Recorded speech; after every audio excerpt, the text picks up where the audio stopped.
கல் தோன்றி மண் தோன்றா காலத்தை முன் தோன்றிய மூத்த மொழியா தமிழுக்கும் வீரம் நிறைந்த தமிழ் மண்ணுக்கும் என் முதற்கண் வணக்கத்தை தெரிவித்துக் கொள்கிறேன்.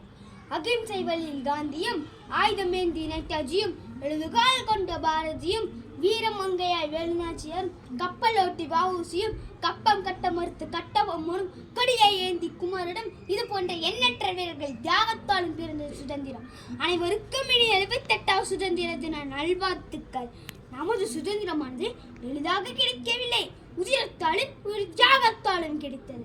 அந்நியாதிக்கத்தில் அடிமைப்பட்டிருந்த நாம் இன்று அச்சமின்றி வாழ்வது தியாகிகள் பெற்றுக் கொடுத்த சுதந்திரத்தால் தான். 17ஆம் நூற்றாண்டில் இந்தியா 500க்கும் மேற்பட்ட சமஸ்தானங்களை கொண்டிருந்தது. அப்போதுதான் ஆங்கிலேயர்கள் கிழக்கிந்திய கம்பெனி என்ற பெயரில் வியாபாரம் செய்ய வந்தார்கள்.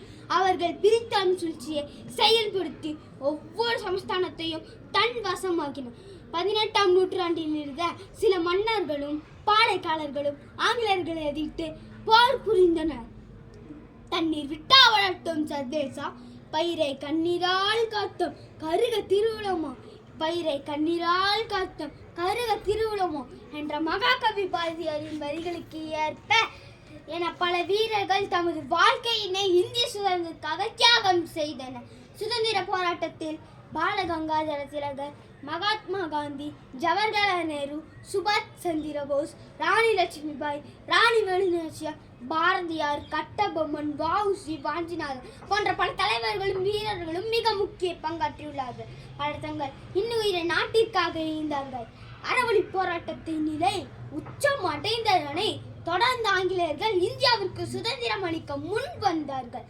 அதன்படி இந்திய திருநாடு 1947ஆம் ஆண்டு ஆகஸ்ட் 15ஆம் தேதி சுதந்திரம் அடைந்தது. சுதந்திர தினமான இன்று டெல்லி செங்கோட்டையில் மாண்புமிகு பிரதமர் அவர்கள் கொடியேற்றி வைத்து உரையாற்றுவார். முப்படைகளின் அணிவகுப்பும் பல்வேறு சாகச நிகழ்ச்சிகளும் பல வகையான கலை நிகழ்ச்சிகளும் நடைபெறும். 30 கோடி முகமுடையார் உயிர் மொய்முற ஒன்றுடையார், 30 கோடி முகமுடையார் உயிர் மொய்முற ஒன்றுடையார் என்ற பாரதியின் வரிகளுக்கு ஏற்ப சாதி, மதம், மொழி என பல வேறுபாடுகள் இருந்தாலும் நாம் அனைவரும் இந்தியர்கள் என்பதில் ஒவ்வொரு இந்தியரும் பெருமை கொள்கிறோம். உதிரங்களை உரமாக்கி உதித்த சரித்திரம் நாம் சுதந்திரம், உதிரங்களை உரமாக்கி உதித்த சரித்திரம் நாம் சுதந்திரம். போராடி பெற்ற சுதந்திரத்தை பேணி காத்து சாதி, மதம், மொழி, இனப்பேதம் கலைந்து நாம் அனைவரும் இந்தியர்கள் என்ற ஒற்றுமை உடன் வாழ்வோம். ஒன்றுபட்டால் உண்டு வாழ்வு, ஒன்றுபட்டால் ஒன்று வாழ்வு என்று கூறி வாய்ப்புக்கு நன்றி கூறி என் உரையை நிறைவு செய்கிறேன். வாழ்க பாரதம், வளர்க பாரதம், வந்தே மாதரம், வந்தே மாதரம், ஜெய் ஹிந்த்.